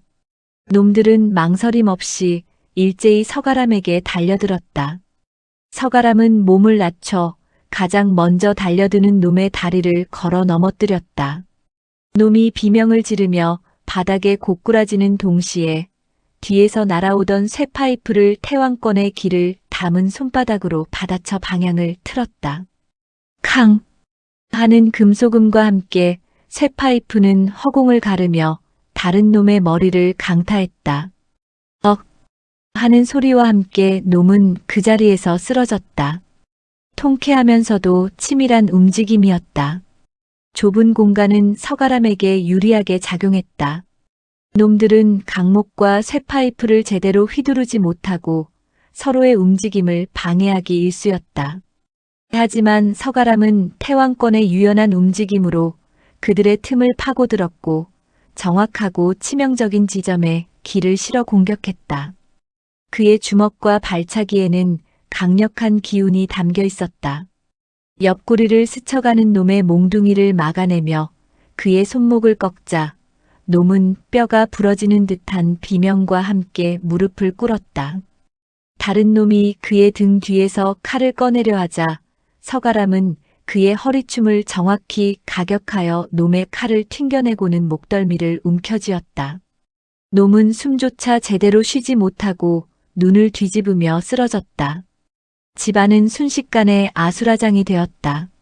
먼지와 함께 가구들이 부서지고 남자들의 비명과 서가람의 움직임이 쉴 새 없이 이어졌다. 마지막 남은 두 놈은 공포에 질린 표정으로 서로를 바라보다가 무모하게 동시에 달려들었다. 서가람은 가볍게 몸을 피하며 두 놈의 등 뒤로 돌아섰다.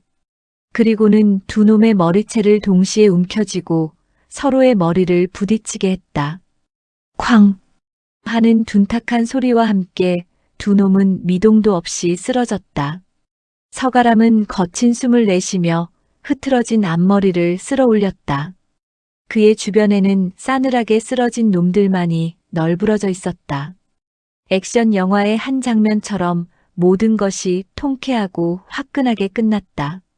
그는 놈들이 쓰러져 있는 모습을 물끄러미 바라보더니 그중 한 놈의 바지 주머니에서 휴대폰을 꺼내 들었다. 김민준에게 연락할 목적이 아니었다. 강승철에게 직접 메시지를 전달할 심산이었다. 여보세요. 수화기 넘어 강승철의 목소리는 차갑고 단호했다.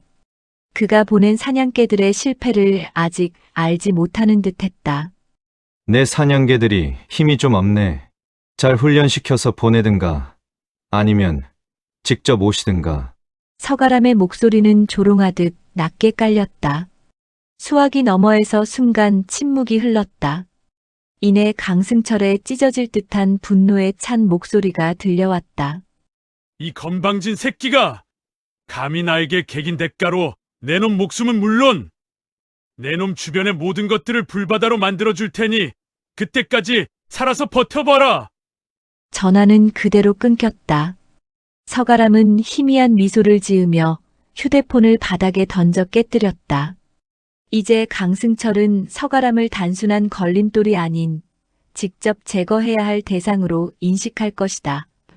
다음 날 아침 김민주는 서가람의 연락을 받고 그의 자취방으로 달려왔다. 부서진 현관문과 집안의 널브러진 괴한들을 보고 김민주는 경악을 금치 못했다. 야, 너 도대체 어젯밤에 뭘 한 거야? 이놈들을 다 내가 CCTV라도 있었으면 진짜 세상이 뒤집어졌겠다. 김민주는 믿을 수 없다는 표정으로 서가람을 바라봤다. 놈이 움직일 거라는 건 예상했지만 이 정도일 줄은 몰랐네. 근데 다친 데는 없어. 혼자서 이걸 다 상대했다고? 서가람은 어깨를 으쓱하며 태연하게 말했다. 보다시피 멀쩡해. 오히려 내가 직접 경고 메시지를 보냈으니 놈이 더 발광할 거야. 이제 강승철은 우릴 더 이상 귀찮은 파리떼로 여기지 않을 거다. 김민주는 곧바로 놈들의 신원을 파악하기 시작했다. 그리고 몇 시간 후 놀라운 결과를 보고했다. 가람아, 이놈들 신원이 확인됐어. 강승철 회장의 개인 경호원들이야. 사설 경비업체 소속으로 위장했지만 모두 전직 특수부대 출신이거나 특수훈련을 받은 인원들로 구성된 사실상의 사병 집단이야. 일반 건달과는 차원이 다른 놈들인데 그걸 내가 혼자서 다 상대했다고? 김민준의 목소리에는 경악과 함께 알 수 없는 두려움이 섞여 있었다. 그는 서가람이 생각보다 훨씬 더 위험하고 강력한 존재임을 다시 한번 깨달았다. 그의 태왕권은 이미 단순한 무술의 경지를 넘어선 듯했다. 젠장, 이거 제대로 긁어 부스럼 만든 거 아니야? 이 증거들을 검사에게 넘겨서 수사를 시작하게 해야 해. 놈이 완전히 눈 뒤집히기 전에. 김민준은 다급하게 움직였다. 서가람은 김민준의 그런 모습이 귀여웠다. 하지만 그가 아는 한 강승철 같은 거물은 검사 한 명으로 흔들리지 않을 것이었다. 며칠 후 김민준은 어렵게 접촉한 정의로운 검사에게 USB 사본과 지금까지 수집한 모든 자료를 전달했다. 그러나 검찰 내부의 강승철 라인이 생각보다 깊이 박혀 있었는지 수사 개시는 쉽게 이루어지지 않았다. 며칠이 지나도 검찰 측에서는 별다른 움직임이 없었다. 오히려 김민준에게는 불필요한 행동을 자제하라는 경고만이 날아들었다. 강승철의 소나기가 생각보다 넓어. 가람아. 검찰 내부에도 놈의 사람이 있는 것 같아. 정식 수사로 끌고 가는 건 지금으로선 무리일 것 같아. 김민주는 허탈한 표정으로 보고했다. 서가람은 침묵했다. 예상했던 결과였다. 거대한 악의 뿌리는 단단했고 그 뿌리는 사회 곳곳에 독소를 퍼뜨려 자신의 아성을 굳건히 지키고 있었다. 결국 공식적인 방법으로는 진실을 밝히기 어렵다는 결론에 도달했다. 그럼 우리가 직접 움직여야지. 너는 강승철에게 놀아날 시간이 없어. 서가람의 눈빛은 한층 더 날카로워졌다.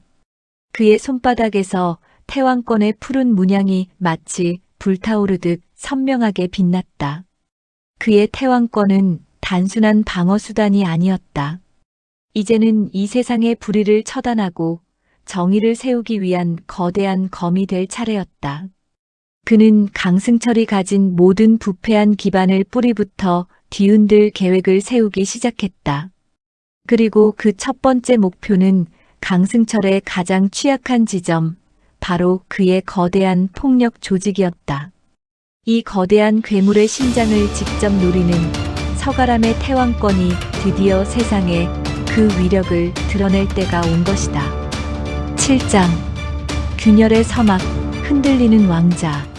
검찰의 미온적인 태도와 김민준에게 날아든 경고는 강승철의 뿌리 깊은 영향력을 다시금 증명하는 동시에 서가람의 분노를 더욱 증폭시켰다. 그는 더 이상 법의 이름 아래 움직일 수 없었다. 이 거대한 악의 괴물을 무너뜨릴 유일한 방법은 태왕권의 힘으로 직접 그 심장을 노리는 것뿐이었다. 서가람의 손바닥에서 푸른 태왕권 문양이 격렬하게 고동쳤다. 그것은 단순히 신비로운 문양이 아니었다.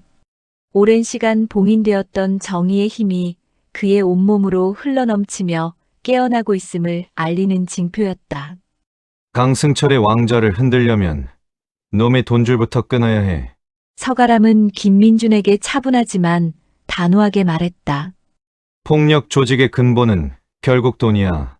돈이 막히면 놈들의 힘은 자연스럽게 약해질 거야. 김민준은 고개를 끄덕였다. 경찰 내부의 한계는 분명했지만 친구의 결심은 그 어떤 불법적인 장벽도 뚫을 기세였다. 놈들의 주요 수입원은 불법 도박장, 유흥업소 운영, 그리고 마약 밀수입이야. 건설회사라는 가면 아래 수많은 어둠의 사업을 벌이고 있지. 가장 접근하기 쉬운 건 역시 불법 도박장이야. 도박 자금이 가장 활발하게 오가는 곳이니까. 김민준은 자신의 정보망을 총동원해 강승철의 주요 불법 사업장 위치와 운영 시간, 그리고 보안 상태 등을 서가람에게 보고했다. 그의 얼굴에는 여전히 친구에 대한 걱정이 역력했지만 이번에는 굳건한 신뢰가 더해져 있었다. 강승철의 본거지를 치기 전에 주변의 잔당들부터 정리해야 해. 거미줄처럼 얽혀있는 놈들의 돈줄을 하나하나 잘라나가야만 해. 서가람은 김민준이 넘겨준 자료를 분석하며 전략을 구상했다. 그의 눈빛은 맵고 날카로운 매와 같았다. 며칠 밤낮 그는 강승철 조직의 가장 큰 불법 도박장을 목표로 삼았다.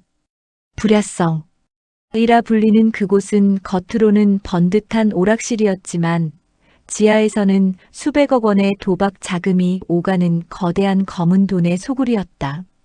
작전 개시의 밤, 도시의 네온사인마저 숨죽인 깊은 밤, 서가람은 불야성 주변의 그림자처럼 접근했다. 그의 머릿속에는 김민준이 제공한 상세한 내부 구조도와 경비 인원의 순찰 패턴이 완벽하게 그려져 있었다. 건물 외부의 복잡한 환풍구와 비상계단을 이용해 누구의 눈에도 띄지 않고 건물 내부로 침투했다. 태왕권의 예민한 감각은 그에게 보이지 않는 위협과 미세한 소리까지 감지하게 했다. 마치 어둠 그 자체가 되어 숨쉬는 듯한 움직임. 불야성 지하 1층, 거대한 도박장은 사람들의 웅성거림과 칩부딪히는 소리, 폐가 뒤섞이는 소리로 시끄러웠다. 한쪽에서는 덩치 큰 남자들이 험악한 표정으로 주위를 감시하고 있었다. 서가람의 목표는 도박장의 운영 서버와 주요 금고였다. 그 두 가지만 파괴하고 데이터를 확보한다면 불야성은 순식간에 마비될 터였다. 경비들의 교대 시간을 틈타 서가람은 어둠 속에 숨겨진 환기 통로를 이용해 서버실로 잠입했다. 내부에 들어서자 차갑게 뿜어져 나오는 에어컨 바람과 함께 수많은 서버들이 굉음을 내고 있었다. 서가람은 노트북을 연결하고 김민준이 미리 준비해준 악성 코드를 능숙하게 주입했다. 운영 데이터를 완전히 마비시키고 중요 정보를 전송하는 데는 채 1분도 걸리지 않았다. 그 순간 삐빅, 삐빅, 비상경고음이 서버실에 울려 퍼졌다. 서가람의 움직임을 뒤늦게 감지한 보안 시스템이 경보를 울린 것이다. 통제실 문이 거칠게 열리며 서너 명의 경비원들이 들이닥쳤다. 그들은 서가람을 발견하고 일제히 총을 겨눴다. 움직이지 마! 양손 들어! 하지만 서가람은 눈빛 하나 변하지 않았다. 그는 서버렉에서 USB를 재빨리 뽑아 주머니에 넣고 눈앞의 경비원들을 향해 전광석화처럼 돌진했다. 가장 먼저 방아쇠를 당기려던 경비원의 총을 한 손으로 쳐내고 태왕권의 기운을 실은 팔꿈치로 그의 턱을 정확히 강타했다. 퍽! 소리와 함께 경비원은 쓰러졌다. 이어서 날아오는 총알을 피하며 나머지 두 경비원의 총구 방향을 서로에게 향하게 비틀어버렸다. 탕! 탕! 허공에 울려 퍼지는 총성. 경비원들은 미처 상황을 파악하기도 전에 서가람의 태왕권에 의해 무력화되었다. 서가람은 쓰러진 경비원들의 손에 쥐어있던 총을 발로 차 멀리 던져버리고 빠르게 서버실을 빠져나왔다. 서버실에서 나온 순간 도박장은 이미 아비규환이었다. 비상경고음과 함께 정전이 되면서 어둠 속에서 사람들의 비명과 우왕좌왕하는 소리가 뒤섞였다. 강승철의 사병들은 혼란 속에서도 서가람을 찾기 위해 필사적으로 움직였다.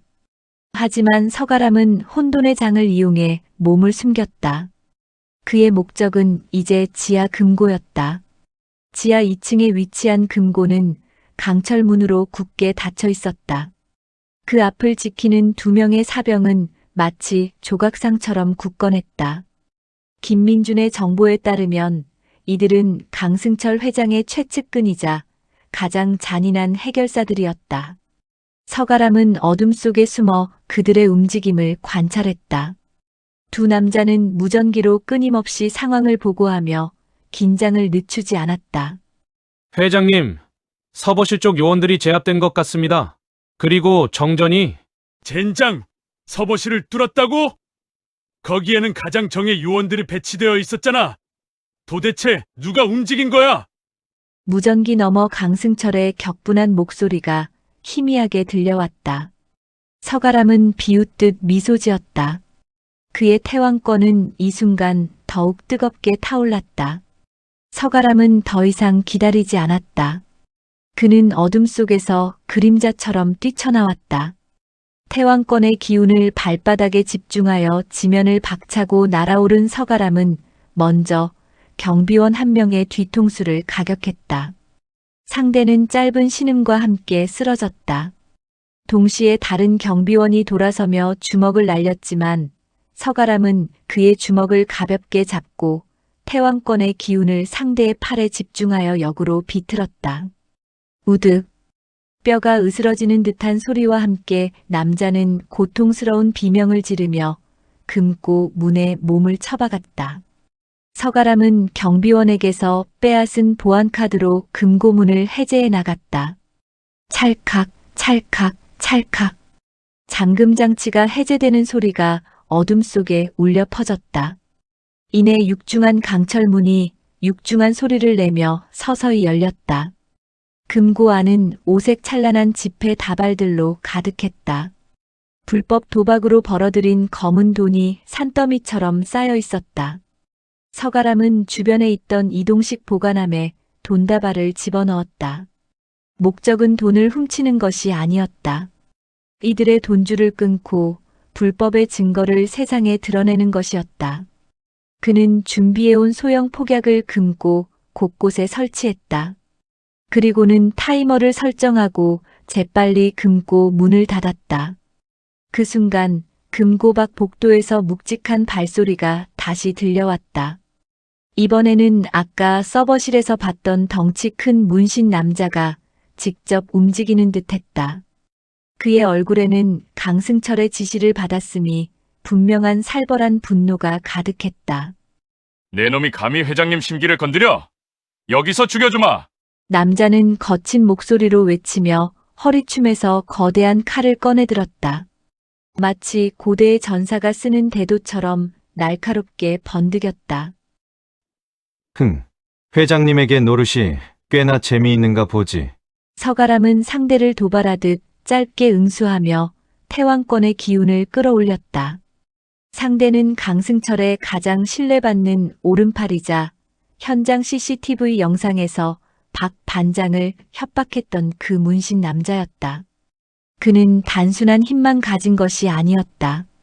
오랫동안 강승철의 폭력 조직을 관리하며 갖춘 잔혹함과 노련함이 몸에 배어 있었다. 두 사람의 눈빛이 허공에서 불꽃처럼 부딪혔다. 서가람의 태왕권이 푸른 빛을 발하며 그의 온몸을 휘감았다. 문신 남자는 거친 포효와 함께 칼을 휘둘렀다. 칼날이 공기를 가르며 날카로운 파동을 일으켰다. 서가람은 재빨리 몸을 피하며 상대의 공격을 회피했다. 좁은 복도는 두 사람의 치열한 싸움으로 순식간에 전장이 되었다. 철제 파이프와 콘크리트 벽이 충격에 부서지는 소리가 연이어 울려 퍼졌다. 서가람은 상대의 칼놀림이 예사롭지 않음을 감지했다. 그러나 그는 결코 밀리지 않았다. 태왕권의 예측 불가능한 움직임으로 상대의 빈틈을 노렸고 치명적인 일격을 가하는 족족 상대의 팔다리를 무력화시켰다. 싸움은 통쾌하면서도 치열하게 이어졌다. 그러나 서가람의 목적은 단순히 상대를 쓰러뜨리는 것이 아니었다. 금고에 설치한 폭약의 타이머는 얼마 남지 않았고 그 전에 이 남자를 제압해야만 했다. 쾅! 그 순간 거대한 폭발음과 함께 지하 깊은 곳에서 진동이 울려 퍼졌다. 금고가 설치된 곳에서 엄청난 폭발이 일어난 것이다. 서가람이 설치한 폭약이 터진 것이었다. 지하 깊숙한 곳에서부터 시작된 진동은 불야성 전체를 흔들었다. 건물의 전기가 완전히 차단되고 모든 조명이 꺼지며 불야성은 완전히 암흑 속에 잠겼다. 곳곳에서 사람들의 비명과 우르릉거리는 붕괴음이 들려왔다. 문신 남자의 얼굴에는 경악이 서렸다. 그가 잠시 혼란에 빠진 틈을 타 서가람은 태왕권의 힘을 극한으로 끌어올렸다. 남자의 명치에 정통으로 꽂힌 서가람의 주먹. 억! 하는 소리와 함께 남자는 피를 토하며 바닥에 쓰러졌다. 그의 몸은 더 이상 미동도 없었다. 젠장! 김민준의 목소리가 무전기를 뚫고 들려왔다. 가람아! 건물 전체에 붕괴 위험 경고가 떴어. 지금 당장 그곳에서 빠져나와. 지하 금고의 폭발은 예상보다 훨씬 더 큰 파장을 일으킨 듯했다. 건물이 통째로 흔들리며 벽면에 금이 가기 시작했다. 불야성은 더 이상 안전한 곳이 아니었다. 서가람은 주변에 쓰러진 사람들을 한번 훑어본 후 재빨리 출구를 향해 몸을 움직였다. 하지만 이미 곳곳이 붕괴되어 출구는 찾기 힘들었고 바깥에서는 엄청난 수의 경찰차와 소방차 소리가 뒤섞이며 아수라장을 이루고 있었다. 강승철의 돈줄은 끊어냈지만 서가람 자신은 이제 완전히 포위당한 채 무너지는 건물 속에 갇힌 신세가 되고 말았다. 그의 앞에는 거대한 시련이 기다리고 있었다. 불야성이 무너지면서 강승철의 왕국도 균열이 가기 시작했지만 서가람은 이제 그 균열 속에 고립된 것이다. 과연 이 위기에서 어떻게 벗어나 강승철의 마지막 숨통을 끊을 수 있을까? 거대한 폭풍의 눈동자에 갇힌 서가람. 그의 태왕권은 이제 절체절명의 위기 속에서 마지막 시험대에 오르게 되었다. 8장 태왕의 귀환, 정의의 재림. 쾅! 지하 금고의 폭발은 예상보다 거대한 재앙을 불러왔다. 건물 전체가 굉음을 내며 비틀거렸고 천장과 벽면에서는 시멘트 조각들이 비 오듯 쏟아져 내렸다. 서가람은 비상 통로 입구에 서 있었다. 그의 등 뒤로 거대한 콘크리트 기둥이 엄청난 소리를 내며 무너져 내렸다. 통로가 완전히 막히는 절체절명의 순간 서가람의 눈빛은 더욱 냉정해졌다. 위기 속에서 그의 태왕권은 더욱 날카롭게 곤두섰다. 주변의 진동과 구조물의 붕괴 징후를 온몸으로 느끼며 생존을 위한 본능적인 판단력을 발휘했다. 가람아, 들려? 건물 붕괴 위험 경고가 내려졌어. 지금 지하 모든 통로가 막혔다고. 최대한 외벽 쪽으로 붙어. 김민준의 다급한 목소리가 무전기를 찢을 듯 울렸다. 그러나 김민준도 정확한 위치는 알 수 없었다. 현장 도면으로는 파악할 수 없는 변수가 너무 많았다. 서가람은 무전기를 내려놓고 천장을 올려다봤다. 지지대가 비명을 지르며 꺾여 들어가고 있었다. 이대로 안일하게 기다렸다가는 산채로 매장될 터였다. 그는 태왕권의 기운을 팔다리에 집중했다. 그의 육체는 놀라운 유연함과 강인함으로 변화했다. 천장에서 쏟아지는 잔해들을 피하며 그는 가장 약한 지점을 찾아 벽을 타고 올라가기 시작했다. 무너지는 잔해들과 솟아나는 먼지 속에서 서가람은 동물적인 감각으로 새로운 길을 찾아냈다. 그의 눈에 들어온 것은 오래된 환기구였다. 녹슨 철제 덮개를 발로 차 부숴버리고 몸을 쑤셔 넣었다. 좁고 어두운 환기구는 그에게 답답함 대신 한 줄기 희망을 주었다. 태왕권이 빛나는 손으로 환기구의 지지대를 짚으며 그는 뱀처럼 미끄러져 전진했다. 마치 살아있는 미로처럼 얽혀있는 환기구를 통해 그는 바깥 세상으로 탈출을 시도했다. 태왕권으로 발현된 그의 육체는 좁은 통로에서도 놀라운 운동 능력과 유연성을 보였다. 통로 곳곳에서 터지는 폭발음과 흔들림은 그의 전진을 막을 수 없었다. 마침내 환기구 끝에서 희미한 바깥 불빛이 보였다. 서가람은 마지막 남은 힘을 쥐어짜 통로를 뚫고 나왔다. 그가 떨어진 곳은 건물의 가장자리 수십 미터 아래 지면이었다. 아찔한 높이였지만 그는 태왕권의 길을 집중하여 건물의 잔해와 튀어나온 철근들을 딛고 조심스럽게 착지했다.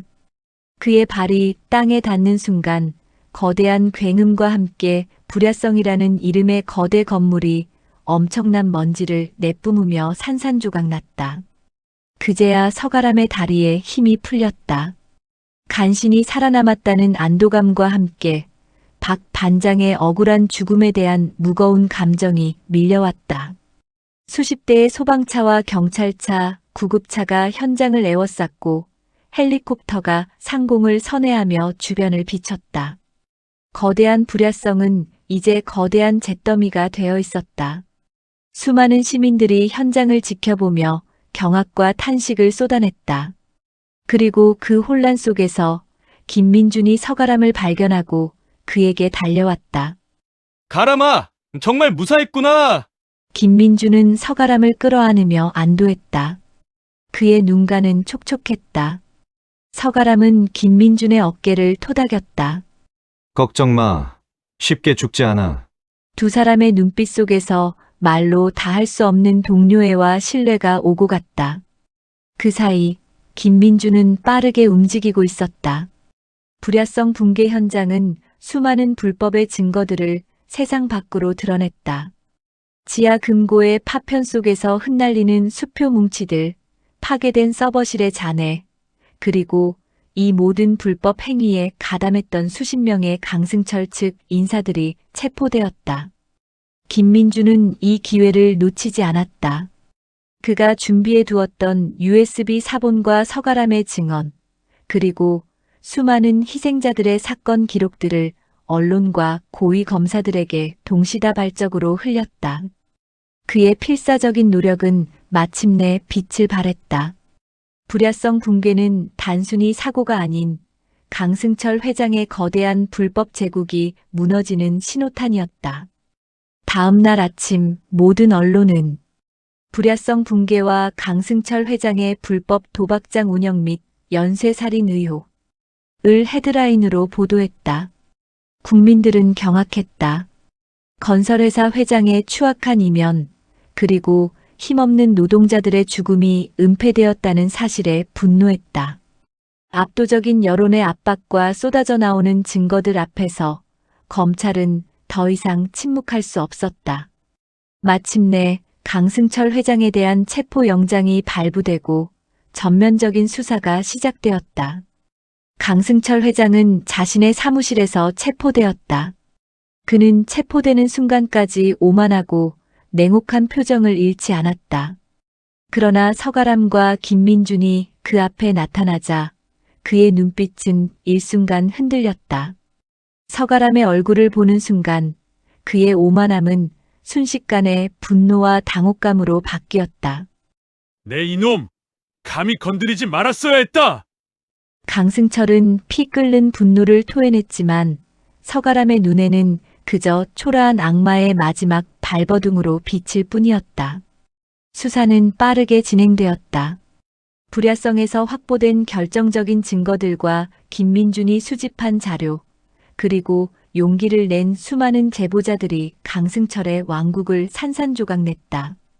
과거 박 반장 외 4명의 동료 노동자들의 죽음 또한 자살이나 단순 사고가 아닌 노조 활동을 방해하고 비리를 은폐하기 위한 계획적인 살인이었음이 명백히 밝혀졌다. 그들이 저지른 모든 악행이 낱낱이 파헤쳐졌다. 강승철 회장은 수많은 살인 교사 및 폭력 조직 운영, 배임, 횡령 등 혐의로 구속되었고 그의 거대한 폭력 조직은 뿌리째 뽑혔다. 재판장에서 강승철은 수많은 죄목을 인정하지 않고 오만한 태도를 보였지만 서가람이 통제실에서 복구한 CCTV 영상은 그에게 결정적인 철퇴를 내렸다. 박 반장이 노조 결성을 이유로 협박당하는 장면, 그리고 강승철의 오른팔이 박 반장에게 치명적인 지시를 내리는 장면은 재판장을 숙연하게 만들었고 그의 유죄를 확정짓는 가장 강력한 증거가 되었다. 법정 최고형이 선고되자 방청석에서는 박 반장의 유가족들과 희생자들의 동료들이 눈물을 흘렸다. 그들의 눈물은 슬픔이 아닌 이제야 찾아온 정의에 대한 안도감과 통쾌함이었다. 사건이 모두 해결된 후 서가람은 다시 평범한 일상으로 돌아왔다. 하지만 그는 더 이상 과거의 공사장 노동자 서가람이 아니었다. 그의 내부에서는 태왕권의 푸른 기운이 잠들어 있었지만 언제든 불의에 맞서 싸울 준비가 되어 있는 정의의 그림자가 되었다. 그는 현장을 떠났고 대신 조용히 마을 곳곳을 돌아다니며 도움이 필요한 이들을 살폈다. 겉으로는 보이지 않지만 어둠 속에 숨겨진 작은 불의를 감지하는 태왕권의 힘은 여전히 그와 함께였다. 김민준 형사 역시 이 사건을 통해 명성을 얻었다. 하지만 그는 그 모든 영광을 서가람에게 돌렸다. 그는 여전히 경찰 내부에서 부패와 맞서 싸우며 정의로운 형사로서의 길을 묵묵히 걸어갔다. 때로는 서가람에게 은밀한 정보들을 흘려주며 보이지 않는 곳에서 그를 도왔다. 어느 날 저녁 서가람은 조용히 박 반장의 묘지를 찾았다. 그의 묘비 앞에는 새로 피어난 야생화가 바람에 흔들리고 있었다. 반장님, 이제야 편히 쉬실 수 있겠네요. 모든 게 밝혀졌어요. 저들이 저지른 모든 악행이 세상에 드러났으니 이제 정말 걱정하지 마세요. 그의 눈가는 촉촉했지만 그 표정에는 더 이상 분노나 슬픔이 아닌 깊은 평온함이 서려 있었다. 하늘에는 노을이 붉게 물들고 있었다. 태왕권의 후예 서가람. 그는 거대한 악의 왕국을 무너뜨리고 억울하게 희생된 이들의 명예를 되찾았다. 그의 이야기는 이제 도시의 그림자 속에 전설처럼 전해질 것이다. 때로는 평범한 이웃의 모습으로, 때로는 어둠을 가르는 정의의 그림자로. 세상의 모든 불의에 맞서 태왕의 심장을 품은 그의 행보는 앞으로도 계속될 터였다. 새로운 시대의 태왕이 다시 세상에 귀환한 것이다. 태왕권의 후예 서가람. 그의 이야기는 이제 시작일 뿐이다.